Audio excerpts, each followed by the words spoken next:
가성비, 가격 대 성능비. 저렴한 가격에 비해서 훌륭한 질을 가지고 있는 것을 가성비라고 요즘 사람들 얘기합니다. 가성비, 거의 신적인 가격 이상의 값어치를 한다 그래서 가성비라는 말도 유행을 하고요. 심지어는 가심비라는 말도 있습니다. 가격에 비해서 마음의 만족도가 굉장히 높다라고 할 때 가심비라고 합니다. 그래서 한국에서도 알뜰폰 굉장히 많이 쓰시더라고요. 이번에 또 무슨 통신사 난리가 나서 알뜰폰으로 더 많이 갈아타셨다고 합니다.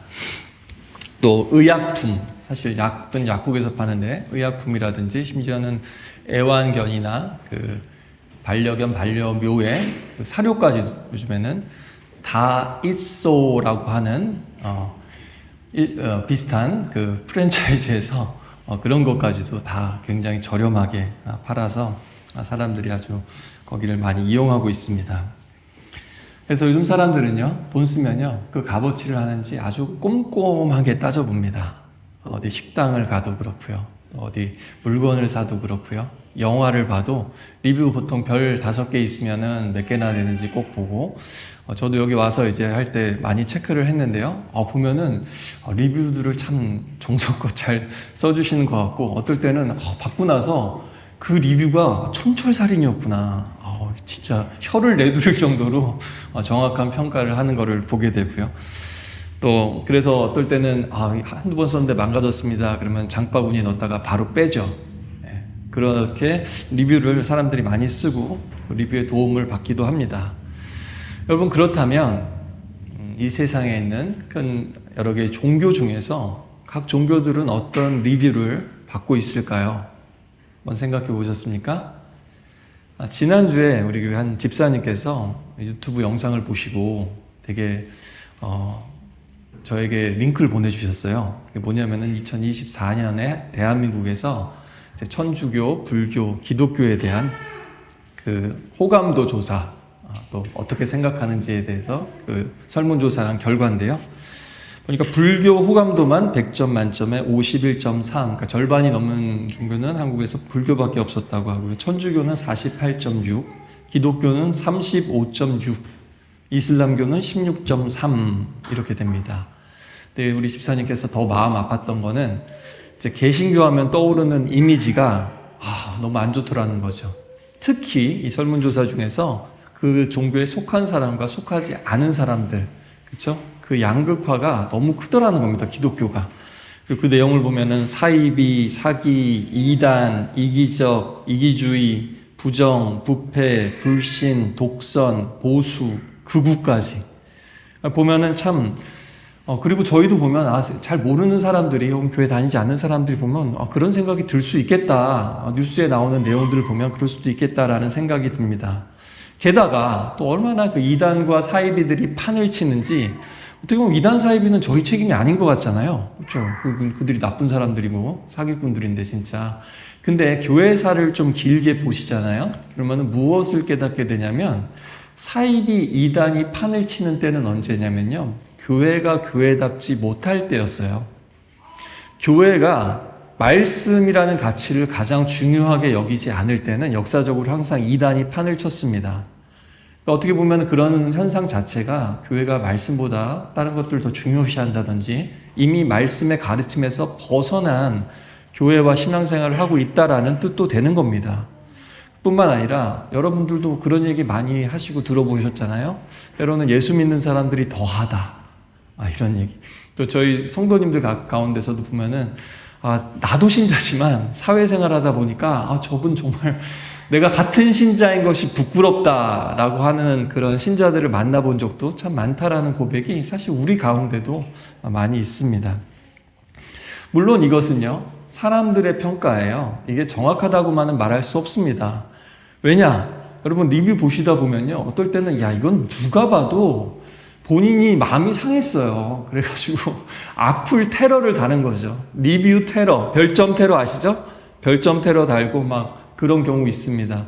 저도 기사를 보니까 어떤 식당에 갔는데 유모차를 이제 가지고 갔다 그래요. 근데 이제 국밥집이라서 뜨거우니까 어쩔 수 없이 조금 구석으로 해달라 그랬는데 그게 이제 마음이 너무 상해가지고 거기다가 완전히 이제 막 계속해서 악플을 달고 막 이랬다.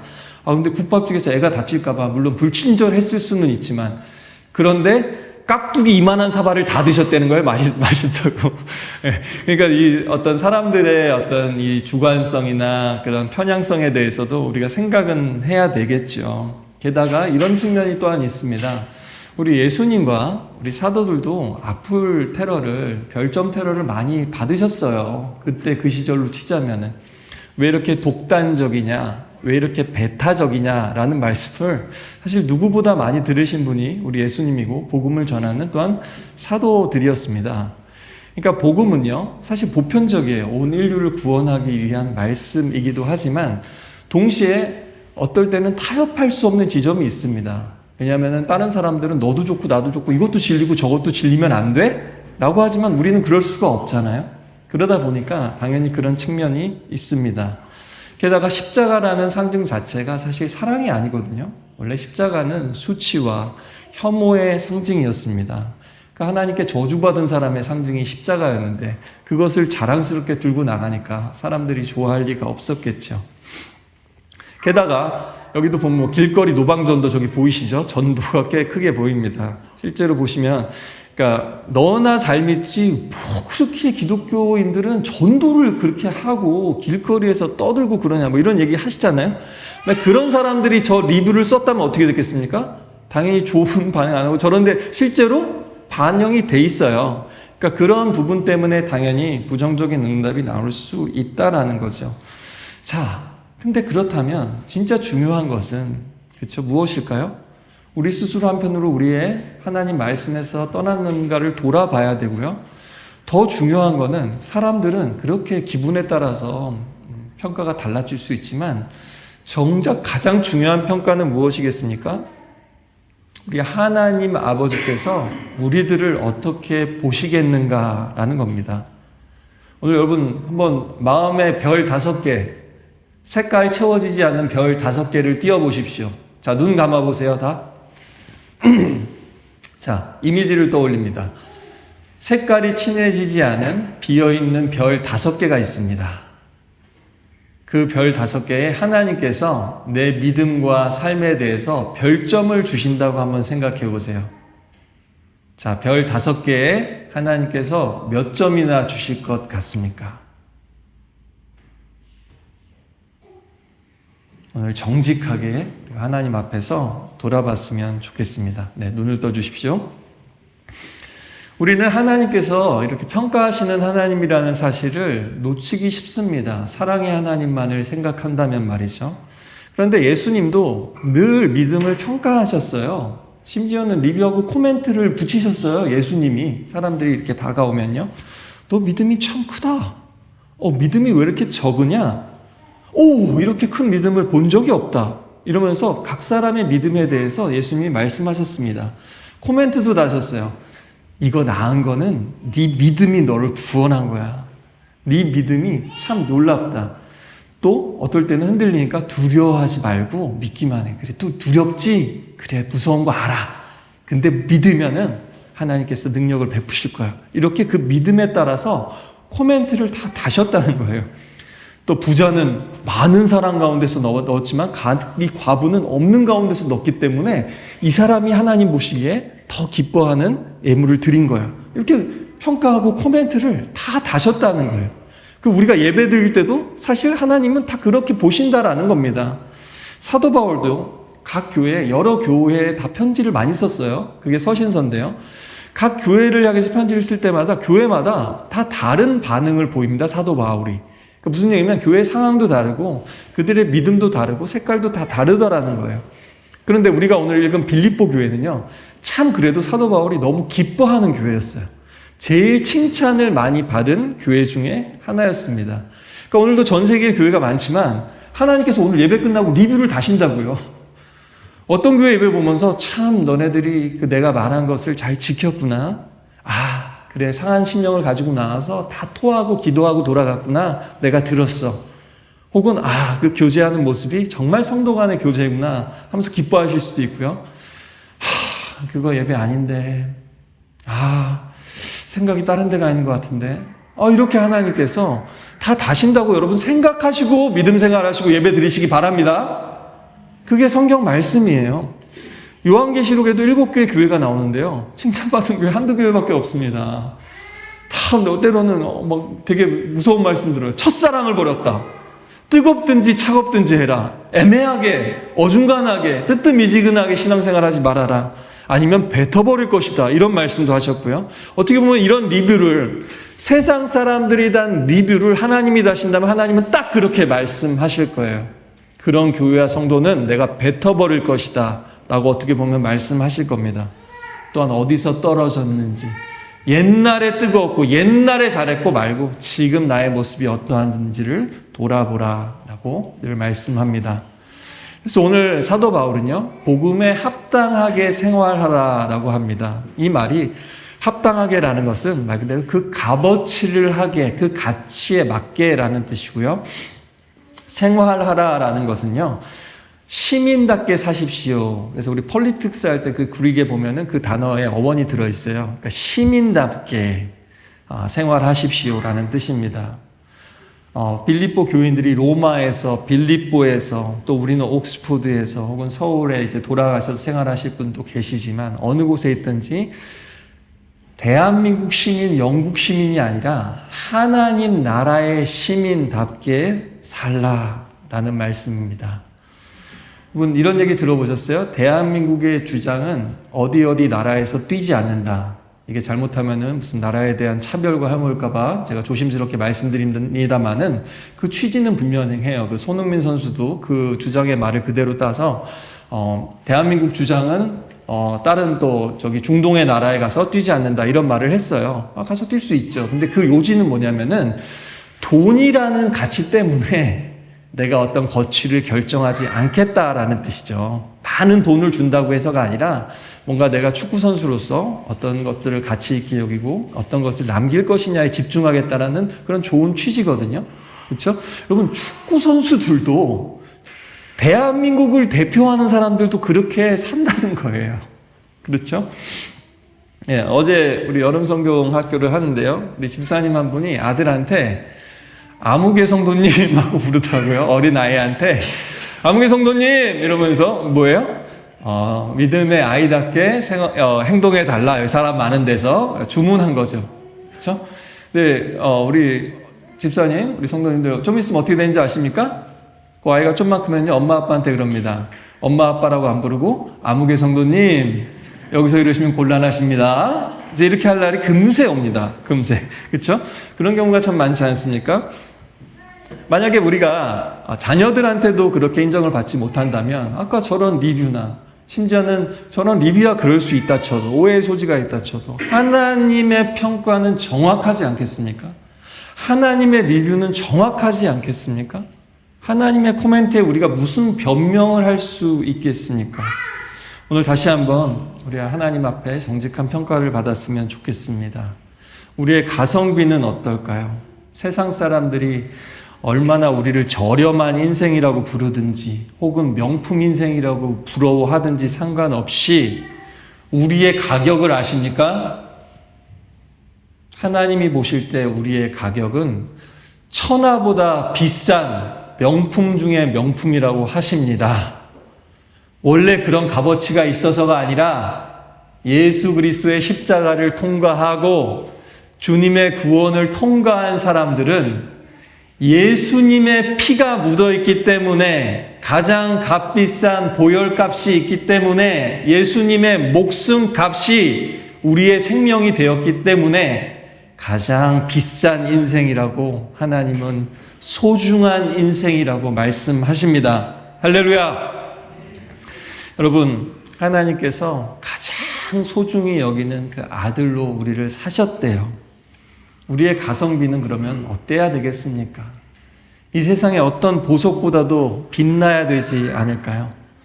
우리의 말과 행동이 예수님의 피값을 해야 되지 않을까요? 예수 그리스도께서 채찍에 맞으심으로 우리가 나음을 입었다면 우리도 죄에서 벗어나서 죄값을 더 이상 치르는 그런 삶이 아니라 죄에서 자유롭고 죄값이 아니라 자유로운 시민, 하나님 나라의 백성 그 값을 가치를 하면서 살아야 되지 않을까요? 벨사살 왕에게 하나님의 손가락이 나타나서 메네 메네 데겔 우바르신이라는 글자를 적습니다. 뭐냐면요, 저울에 달아보았더니, 계산해봤더니 값어치가 안 나가더라. 저울에 달아봤더니 그 무게가 안 나가더라. 하나님께서 왕을 평가했더니, 저울에 달아보셨더니 안 되겠습니다. 모자랍니다. 함량 미달입니다. 라는 선언을 받게 됩니다. 여러분, 우리의 믿음이 함량 미달되는 일이 없기를 바랍니다. 우리는 부족하죠. 그러나 우리가 예수님의 그 은혜를, 그 말씀을 붙들 때에 우리는 정말 우리 값을 하는 그런 인생이 되게 됩니다. 십자가의 사랑과 같은 값비싼 사랑을 할 수 있는 사랑이 됩니다. 그렇지 않으면 언제 우리도 모르게 세상의 그 싸구려 사랑과 같은 그런 수준의 사랑을 언제나 하면서 아웅다웅하기가 얼마나 쉽습니까? 우리는 복음값을 가진 사람입니다. 은혜값을 받은 사람들입니다. 한번 따라해 보실까요? 나는 예수님의 피값입니다. 나는 하나님이 제일 가치 있고 고급지고 비싸게 여기시는 인생입니다. 진정한 갓성비는 접니다. 네, 여러분, 그런 갓성비 성도들이 되시길 주님의 이름으로 축복합니다. 그 복음에 합당하게 살기 위해서 바울이 여러 가지를 이제 서신서에 말하는데요. 새벽 묵상에서 계속 우리가 나누겠습니다만은 두 가지만 오늘 우리가 집중해서 보려고 합니다. 첫 번째는요, 우리가 복음에 합당하게 생활하기 위해서 무엇보다도 의외로 세상 사람들하고 굉장히 다른 접근이에요. 뭐라고 얘기하냐면요, 개인의 노력만으로 어렵다고 얘기합니다. 그래서 뭐라고 얘기하냐면요, 복음에 합당하게 살아가려면 공동체가, 교회가 꼭 필요하다고 얘기합니다. 그러면서 교회는 마치 군대와 같다라고 얘기해요. 오늘 그 27절에 굳게 서서라는 것은 군사 용어입니다. 군인들이 자리를, 그 보초를 지키거나 불침번을 지키거나 혹은 여럿이서 이렇게 스크럼을 짜고서 같이 이렇게 전진하고 버티고 나아가는 그 전쟁 용어예요. 또 하나는 함께 싸우며라고 된 그 단어는요, 운동선수들이 같이 팀을 이루어서 그 경기하는 모습을 묘사하는 말입니다. 둘 다 결국에 공통점은 무엇입니까? 조직력과 한 팀, 그 정신이 개인의 노력보다 훨씬 더 사실 중요하다라는 겁니다. 여러분, 그 손흥민 선수가 이제 개인적인 스캔들이 있어서 참 저도 화가 나고 실망스럽긴 합니다. 그러나 예수님께서 불의한 재판장의 비유를 드시면서 하물며 세상의 나쁜 재판장이라도 이런데 라고 말씀하신 것처럼 오늘 그렇게 한번, 그런 의미에서 한번 여러분 그가 한 말을 살펴봤으면 좋겠습니다. 그가 이제 유로파라는 우승컵을 처음으로 이제 거머쥐었어요. 근데 그가 이제 인터뷰를 할 때마다 이제 개인적인 영역이 아니라 운동선수로서 그가 인터뷰할 때마다 느낀 게 뭐냐면요, 참 다른 선수들을 늘 생각하고 감독을 존중하고, 그렇죠? 여러분도 동일하게 느끼지 않습니까? 참, 그 다음에 제가 놀란 게 있어요. 운동선수인데 항상 끝에 보면 뭘 얘기하냐면요, sacrifice, 희생을 얘기해요. 운동선수가. 더 다른 팀을 위해서 더 희생해야 합니다. 뛰어야 됩니다. 이렇게 얘기를 해요.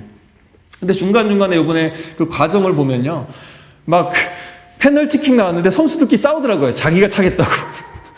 그런 어떤 우여곡절이 있었고요. 막 중간에는 선수들 간에 불화가 있지 않은가, 막 이런 삐걱삐걱 되기도 했습니다. 근데 이제 시즌 막판이 갈수록 사람들이 뭔가 자제하고 절제하고 달라진 모습을 좀 보여요. 뭐냐면 그들도 느낀 거죠. 이게 한 팀이 되지 않으면, 이게 시즌이 끝나고 플레이오프나 리그 결승이 되면은 이게 함께 싸워야 이기지 개인이 잘한다고 되는 게 아니다, 이걸 느끼게 됩니다. 근데 어제 기사를 보실까요? 그 2위를 한 맨체스터 유나이티드 팀의 기사가 떴어요. 보니까 이제 2위도 대단한 거잖아요. 2위도. 근데 참 이 세상은 참 더러워요. 2등은 완전히 그렇게 막 바보가 되고 1등만 인정받는 더러운 세상이에요. 그렇죠? 하나님의 나라는 그렇지 않은데 너무 안타까워요. 2등하기, 차라리 2등하지 말지. 그죠? 2등 했다고 그렇게 욕을 먹고 이러는데요. 거기 주목하는 게 뭐냐면요, 거기 되게 유망주인 윙어가 있습니다. 근데 저도 쟤 되게 잘한다 뭐 이런 느낌을 받았었는데 후반전에 20분도 채 못 뛰었어요. 그랬더니 공개적으로 인터뷰나 하는데 감독을 비난한 거예요. 아, 내가 20분밖에 못 뛰어가지고 내가 리그 여기 올라올 때까지 얼마나 그거 했는데 막 이러면서 불만분명을 한 거예요. 그랬더니 보니까 이제 구단에서 결정을 했는데 감독이 잔류하기로 했답니다. 그러면서 선수단 앞에서 그 윙어를 향해서 너 딴 팀 알아봐. 이렇게 얘기했다는 거예요. 여러분, 이게 세상의 팀들도 여러분 이렇게 돌아갑니다. 승리를 위해서 자기네들이 어떻게 해서든지 마음을 맞추고 겸손하게 하고 희생하더라는 거예요. 오늘 예수님이 아마 그 시대에 그렇게 하물며라고 말씀하신 것처럼 오늘날 우리에게 교회를 향해서 이렇게 말씀하실지 모르겠습니다. 축구 선수들도 그 나라를 대표해서 주장답게 팀원답게 살아간다. 하물며 하나님 나라 시민인 너네들이 이렇게 해서야 되겠느냐. 축구 선수들도 이기려고 배려하고 희생한다.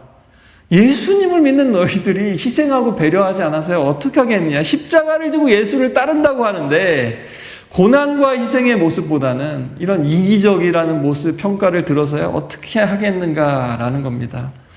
그러나 여러분, 우리 집사님 기도해 주셨듯이 현실에서는 사실 쉽지가 않아요.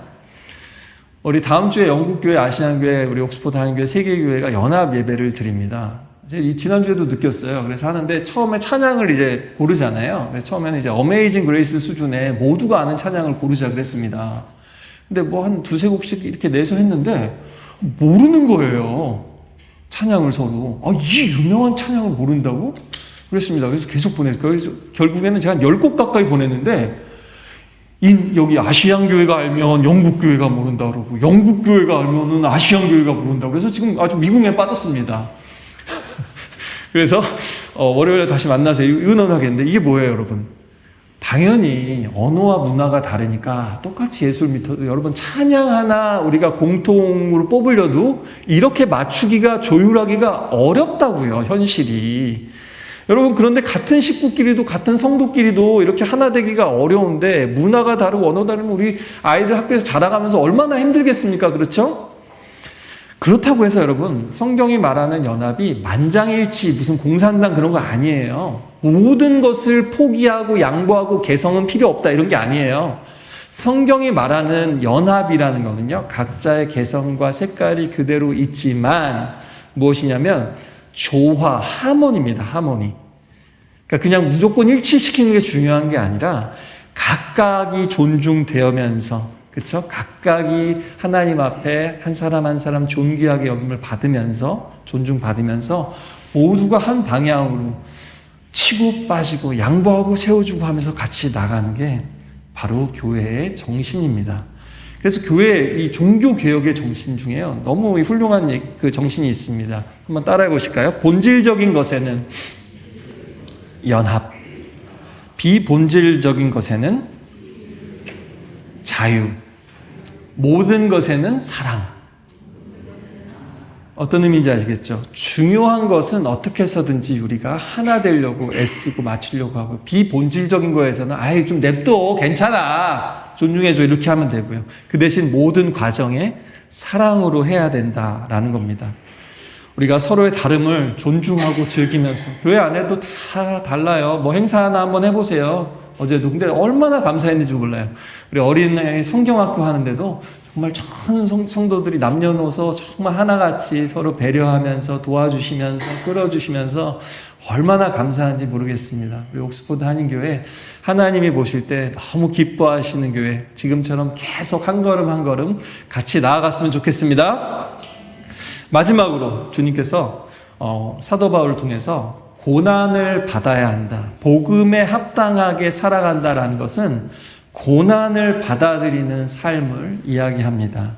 29절에 그리스도를 위하여 너에게 은혜를 주신 것은 다만 그를 믿을 뿐만 아니라 그를 위하여 고난도 받게 하려 하심이라. 여기서 직역하면요, 은혜를 주신 것은이지만 은혜가 너희에게 주어진 것은입니다. 그래서 바울은 무슨 얘기를 하고 있는 거냐면요, 믿음도 하나님의 선물이고 고난도 하나님의 선물이래요. 근데 믿음은 좋은 거잖아요. 사랑은 좋은 거잖아요. 소망은 좋은 거잖아요. 선물로 받으면 너무 좋죠. 근데 이해 안 되는 부분은 고난을 선물이라고? 이해가 잘 안 되잖아요. 그러나 여러분, 이게 사실입니다. 예수 믿으면 여기 계신 분들도 이미 많은 분들이 이것을 동의하실 겁니다. 처음에 예수님 믿으면요, 온 세상이 아름다워 보인대요. 이 영국의 새소리 왜 이렇게 좋은 거야? 왜 몰랐지? 갑자기 은혜를 받으면 막 새소리도 찬양처럼 들려요. 그렇죠? 그러다가 막 꽃을 보면은 하나님이 지으신 참 아름다워라.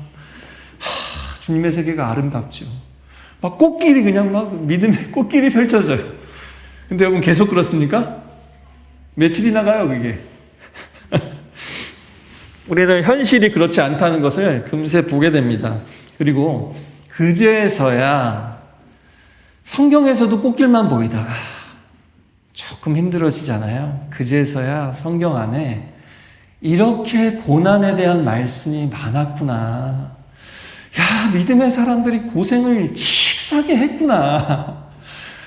나의 고난은 오히려 아무것도 아니구나라는 생각을 그제서야 그게 늘 있었거든요. 늘 있었는데 안 보이다가 그럴 때 보이기 시작합니다. 그래서 예수님도요, 내가 너에게 평안을 주는데 너희가 세상에서 환난을 당할 것이다. 평안을 주는 이유가 뭐냐면 환난을 당할 것이기 때문에 어려운 가운데 평안을 잃지 않을 수 있는 능력을 주신다는 거지 고난을 안 준다는 말씀이 아니에요.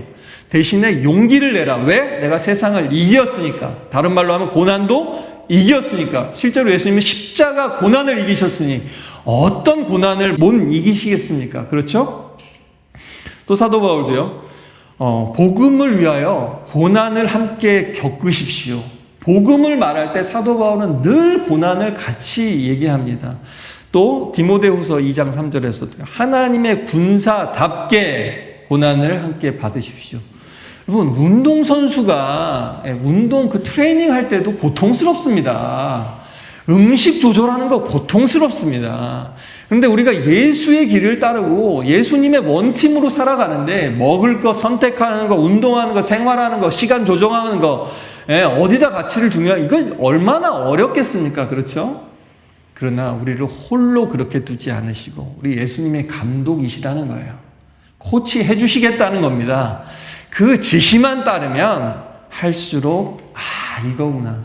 뭔가 하나 되어지고 유기적으로 움직이게 되고 뭔가 우리에게 다가오는 악의 세력을, 사탄의 유혹을 뿌리치게 되고 승리하는 그 맛을 보게 됩니다. 여러분, 순진하면 안 됩니다. 고난은 즐겁지 않아요. 고난 누구나 다 피하고 싶습니다. 누구나 고난 생각하면요, 위축되고 두렵습니다. 그러나 막상 그분과 함께 고난을 통과한 모든 성도들은 하나같이 고난의 유익을 고백합니다. 시편 말씀처럼 고난당한 것이 내게 유익이라. 그 고난 때문에 주님의 율례를, 하나님의 방식을, 믿음으로 살아가는 법을 배웠습니다. 라고 고백합니다. 따라해 보실까요? 고난당한 것이 내게 유익이라. 이득이라는 거예요. 요즘 세상 사람들은 개이득이라고 하잖아요. 고난 당하는 것이 이득이래요. 왜 그러냐? 첫 번째, 우리는 고난을 겪어야 이 땅에 두리번 하다가 고난을 겪어야 하늘을 올려다 보거든요. 사방에 우겨쌈을 당할 때, 그때 이 세상에서 고통당하고 눈물 흘릴 때 고통도 눈물도 없는 하나님 나라가 떠올라요. 사도 바울도 이 빌립보서에서 뭐라고 얘기하냐면요, 그 고난 가운데, 답답한 가운데 답답해, 갑갑해, 고통스러워. 심지어는 그가 막 다른 편지에 보면 얼마나 감옥에서 매를 맞고 고통스러워, 차라리 죽여달라고 이렇게 사도 바울도 고백을 했어요. 그런데 뭐라고 얘기하냐면요, 내가 나만 생각하면 천국 빨리 가면은 고통이 없으니까, 예수님과 더 가까이 있으니까 좋은데 너네들을 생각하니까, 성도들을 생각하니까 내가 여기 남아서 해야 될 일이 있는 것 같다라고 얘기합니다. 따라서 이 예수님과 같은 마음으로 내가 이 땅에 남아서 여전히 고통받기를 선택하겠다라고 얘기합니다. 여러분, 고통 가운데 눈을 들어 하늘을 보시기 바랍니다. 눈을 들어 산을 보라. 나의 도움이 어디서 올까? 나의 도움이 사방에서가 아니라 천지를 도우신 하나님의 산에서, 하늘 보좌에서 오기 때문입니다. 또한 두 번째로 고난은 인내를 낳기 때문입니다. 또한 예수님을 얻기 때문입니다. 우리 한 성도님이 너무 자기 성질을 못 죽여가지고 목사님한테 이제 상담을 가서 목사님 기도 좀 해주세요. 이렇게 성질을 못 차고 오늘도 어제도 폭발하고 말았습니다. 제가 참을 수 있도록 목사님 기도해 주세요. 그랬더니 이제 목사님이 기도를 합니다. 성도님 또 기도를 합니다. 하나님 아버지, 이 사랑하는 아들에게 환난을 주시옵소서. 고난을 더하여 주시옵소서. 예수님의 이름으로 기도합니다. 아멘. 그랬더니 이 성도님, 목사님 그게 아닌 것 같은데 왜 그랬을까요? 제가 승질 죽이게 해달라고 그랬지, 마음을 다스리게 해달라고 그랬는데 왜 이런 기도를 해주셨어요, 목사님? 그랬더니 대답 안 하시고 성경 말씀을 말씀합니다. 목사님이 환난은 인내를, 인내는 연단을, 연단은 소망을 이루는 줄 알미로다. 할렐루야. 무슨 얘기인지 아시겠죠? 네. 우리 교회에서도요, 우리 집사님 한 분께서 굉장히 사투를 질병 가운데 사투를 버리시고 병원에서 오래 투병을 하셨습니다. 지금 회복하시고 같이 예배를 드리시는데요. 성경 공부하고 모임을 하시면서 정말 죽고 싶을 정도로 너무 고통스러웠던 그 순간에 대해서 고백을 하셨어요. 근데 너무 놀라운 것이 그 다음에 뭐라고 말씀하시냐면요. 만약에 근데 거기서 예수님을 새롭게 만났습니다. 만약에 나한테 다시 아프라고 하면 저 아플 수 있어요.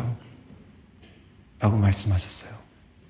근데 그 말씀을 들은 집사님들이 또 다른 집사님들이 너무 감동을 받으시고 너무나 마음이 뜨거워지셔서 그 얘기들을 하시면서 그 울림이 지금도 우리 가운데 있습니다. 그렇지 않나요? 그렇죠? 예. 이게 그렇게 막상 우리가 하기 전에 이런 일 생기면 어떡하지라고 우리 걱정하지 마시라는 거예요. 왜냐면요. 그러니까 지레 겁먹지 마세요. 지레 피하려고 하지 마세요. 고난은 선물인데 아무한테나 주지 않으시고요. 우리가 믿음이 자라나는 과정을 통해서 이때쯤 되면 이것을 통해서 유익하겠다 싶을 때 하나님께서 허락하십니다. 감당할 수 있는 시험과 감당할 수 있는 고난을 주시지 너 망해라 죽어라 하면서 주시지 않는다는 거예요. 왜냐하면 우리 하나님이시기 때문에, 선하신 분이시기 때문에. 그래서요, 다만 지금 우리에게 하나님 고난을 이길 수 있는 십자가의 능력을, 부활의 능력을 주십시오. 믿으면서 기도하면서 나아가셨으면 좋겠습니다. 마지막으로요, 고난은 다른 고난을 받으면요, 다른 고통받는 사람들을 공감하고 도와주고 심지어 구원할 수 있는 주님의 축복의 통로가 됩니다. 너무너무 중요하거든요. 고난을 겪어보지 않은 사람들은요, 욥의 친구들처럼 할 때가 되게 많아요. 특히 믿음 좋으신 분들도. 뭐냐면요, 근데 욥이 힘들어한 거는 하나님하고 씨름을 하는데 하나님 때문에 힘든 게 아니라 옆에서 자꾸 이상한 말하는 친구들이 때문에 더 힘든 거예요. 네가 믿음이 없어서 그래. 하나님 결국 널 축복하실 거야. 다 뜻이 있겠지. 이 또한 지나가리라. 누가 몰라요, 그거? 뭔가 이렇게 그런 얘기를 계속 하는 거예요. 그러니까 그게 뭐예요? 고난을 겪지 않은 사람들이 항상 그런 식으로 합니다, 보면요. 그런데요, 진짜 고난을 겪은 분들은요, 함부로 말하지 않습니다. 함부로 성경을 가지고 믿음에 대해서 함부로 말하지 않아요. 그 대신 그런 분들, 아까 말씀드린 것처럼 어때요? 그런 분들이 입술을 여시면요, 뭔가 또 경험하지 못한 위로와 깊은 하나님의 위로를 그분의 입술 가운데 느끼게 돼요. 또 게다가 그분이 그런 상황을 겪고 이겨내신 걸 보면서 그래, 저분을 보면서 내게도 하나님이 그렇게 행하실 수 있겠지 라는 생각을 하게 되죠. 또 그런 분들이 때로는 이렇게 손만 딱 잡아줘도, 등만 다독거려줘도 뭔가 그 예수님의 그 못자국 난 손길 같고, 어떨 때는 그 예수님의 따뜻한 체온이, 성령님의 따뜻한 체온이 느껴지는 것 같은 경험을 하게 됩니다. 몇 주 전에도 우리 또 어르신께서 이렇게 다독다독 해줬는데 자기도 모르게 눈물이 나왔다고, 얼마나 힘들까 마음을 알아주시는 게 느껴져서 이렇게 고백하는 것을 들었습니다. 여러분, 고난이 있을지라도 우리 믿음으로 함께 나아갔으면 좋겠습니다. 우리는 한 팀이니까요. 맞죠? 네, 우리 찬양팀 앞으로 나와 주십시오. 여러분, 아까 전에 눈 감고 우리가 떠올린 것처럼 별 5개 중에 우리는 하나님이 몇 개를 주시는 그리스도인인지 다시 한번 우리가 잊지 않았으면 좋겠습니다. 또 하나님이 리뷰를 달아주신다면 뭐라고 코멘트를 다실지 오늘 정직하게 주님의 음성을 들을 수 있기를 바랍니다. 그래서 하나님이 보시기에 좋았더라. 하나님을 우리가 기뻐할 뿐만 아니라 하나님을 기쁘시게 해드리는 성도와 우리 옥스포드 한인교회가 되시기를 주님의 이름으로 축복합니다. 그것을 위해 기꺼이 고난을 받으시되 홀로가 아니라 한 팀으로 서로 짐을 나눠주고 버티고 견디면서 함께 나아가기를 원합니다. 한 성령 안에서, 한 예수 그리스도 안에서 십자가 값을 하는 가성비 옥스포드 한인교회 성도님들 되시기를 주님의 이름으로 축복합니다.